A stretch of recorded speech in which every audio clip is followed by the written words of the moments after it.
In a world where the echoes of history refuse to stay silent, the clash between destiny and forgotten truth resurfaces once more. As Luffy awakens the power of Nika and Emeth rises at the call of Joyboy's heartbeat, the boundaries between past and present begin to blur. What unfolds is not just a battle for survival, but a confrontation with centuries of hidden knowledge.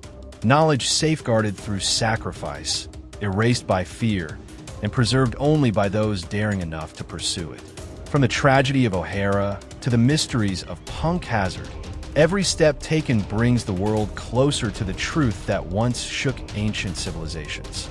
Yet amid chaos and collapsing certainty, new heroes rise to answer the voices of the past.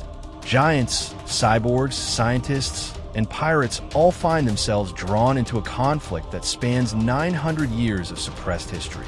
As Vegapunk broadcasts revelations the world was never meant to hear, and the Gorosei struggle to silence him, the Straw Hat Pirates race against time, aided by allies willing to sacrifice everything. And within this storm, Bonney, fueled by her parents' memories and the fire of her own transformation, steps forward to defy a god who once shaped her fate. The stage is set, the truth trembles on the edge of revelation, and the world stands on the brink of a new era.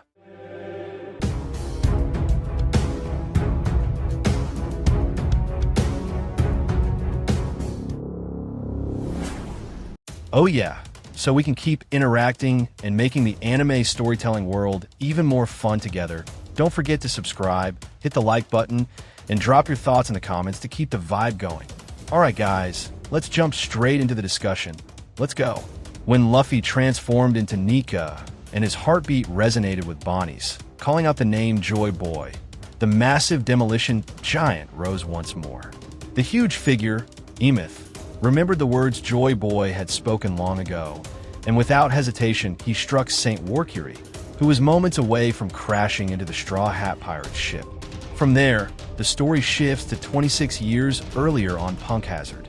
At that time, Dr. Clover asked Vegapunk to collaborate in researching the Void Century, insisting that the world hid a depth of darkness too great to ignore. He explained that the further their research progressed, the more knowledge from countless fields they would need. But Vegapunk refused. He explained that as a scientist under the world government, he couldn't share any information. He even warned Clover that the government allowed him to live only to trace and eliminate his associates. Vegapunk urged him to stop before it was too late. Beneath his refusal, he emphasized that the line between good and evil is not always easy to judge. On the other hand, Clover revealed the painful truth of his own past. Someone bearing the name D had been killed right before his eyes, and that person was his older brother. He admitted his real name was Cloudy Clover, and he survived only because he lied. To him, it was absurd that a person could be killed simply because of a name they were born with. He believed the world's history held countless stories erased without a trace. But Vegapunk still shut himself off and told Clover to forget the conversation. Clover only insisted on one thing. The voices of the past will always call, and he was determined to uncover that truth. For years passed.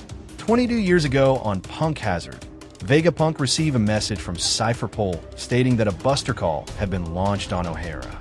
They added that anyone who tried to investigate the Dark Century would never be allowed to live, and that only one child was intentionally spared as a warning. Hearing this, Vegapunk rushed to O'Hara. Seeing the ruins, he questioned why all the scholars chose to die. In his view, they must have known they had a chance to escape, meaning such a massive sacrifice could only have been made to preserve knowledge for the next generation. He wondered, who truly deserves to be called a monster? Those who kill without remorse, or those who willingly give their lives for history? The story shifts back to the present at Egghead. Vegapunk tells the world that someone once told him that voices from the past can still be heard today. He emphasizes that history is always written by the victors, while the voices of the defeated sink to the bottom of the sea. Even so, he vows to share the truth uncovered through countless sacrifices, with the entire world. Meanwhile, in Egghead's research sector, Zoro urges everyone to evacuate the area being attacked by Nostro. But Lilith refuses, explaining that they can't just leave like that. Zoro warns that the old man will strike again, yet Lilith insists that their escape ship needs a propulsion device strong enough to cross a full kilometer. If the launch timing is even slightly off, the ship won't reach the sea and will be completely destroyed.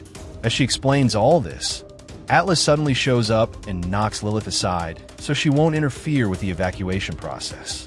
At Egghead's shoreline, Emeth and Warcury stand face to face. The Marines are baffled, unsure of what they're witnessing.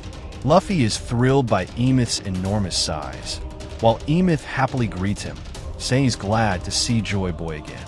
He urges Luffy to keep moving forward without stopping. He also says he's not Luffy's enemy and that it's an honor to fight for his sake. Luffy is shocked that Emeth can speak, but Emeth insists that Joyboy is in danger and that he will serve as a shield to protect him. Warcury, furious that Vegapunk's broadcast continues, vows that the only way to stop it is to destroy Emeth completely.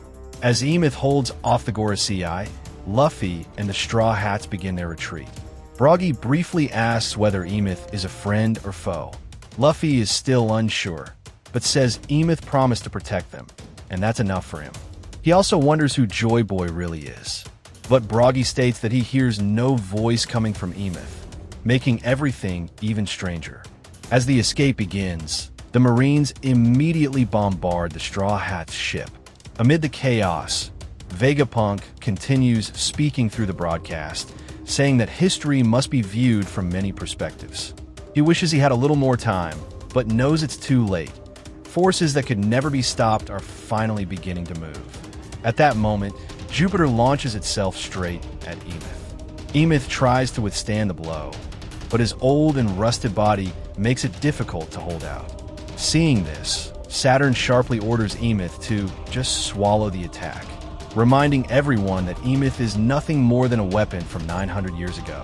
Moments later, Saturn leaps toward the Straw Hats' ship, calling out to Kuma and Bonney as if planning to wipe them all out at once. In a research lab, Atlas makes a bold decision. He orders Lilith to escape first, assuring her that he will hold off anything in their way. He then shoots into the air, heading straight toward Nasudoro, who is actively hunting down the Straw Hats. At the same time, Jinbe hurriedly takes control of the ship's steering. Just then, Atlas crashes into Nasudoro with his entire body, acting as a living shield so the Sunny can break through. Thanks to Atlas's sacrifice, the Sunny bursts out and is flung from the sky. Nasudoro, seeing an opening, immediately slashes Atlas and attempts to chase after the ship. But Atlas chooses to self-destruct, stopping Nasudoro for just a few crucial seconds, enough time for the Straw Hats to escape. Meanwhile, Vegapunk reveals a major truth. 25 years ago, GOLD, Roger succeeded in completing a full journey around the world, something no one had ever achieved before. Hearing this, the Gorosei are visibly irritated at how Vegapunk keeps exposing the truth. They rush forward to take down the pirates, but Emeth steps in to block their path. Emeth looks at Joyboy and says that his rusted body may truly be at its end, and if now is the time for him to be used, he is ready. Vegapunk, on the other hand, states that everyone may already sense where this story is heading, but he chooses to describe the future in his own words. On the ship, Saturn finally lands and immediately launches an attack. However, the Giants of Elbaf stand in front of Bonney and Kuma to shield them. Luffy warns that Saturn carries a deadly poison, so they must stay cautious. Luffy prepares to move forward, but Bonney suddenly yells that she will be the one to end Saturn. In an instant, her body transforms into a future version of herself, a form resembling Nika, representing absolute freedom. Once transformed, Bonney unleashes all her fury on Saturn. Luffy watches and gives her his full support, telling her she can do it. Meanwhile, Vegapunk reveals that one day, the secret of the Void Century will inevitably be uncovered. He explains that the weapon that once sank entire continents still exists today, deliberately kept alive. Because of that ancient catastrophe, several rare races were forced to the brink of extinction. The scene briefly shows the Buccaneers, an ancient tribe that once lived atop the Red Line, known as Nalaria, and the exiled Shanya people.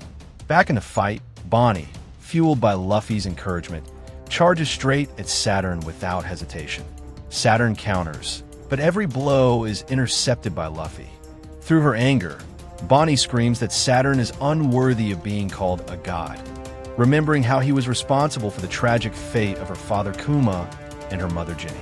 This memory pushes her to strike even harder as fragments of her family's painful past flash before her. Amid the chaos, Bonney remembers her parents, Ginny and Kuma. She believed that if gods or heroes truly existed, all she ever wanted was a peaceful life with the two of them. Her emotions erupt, releasing years of hidden pain.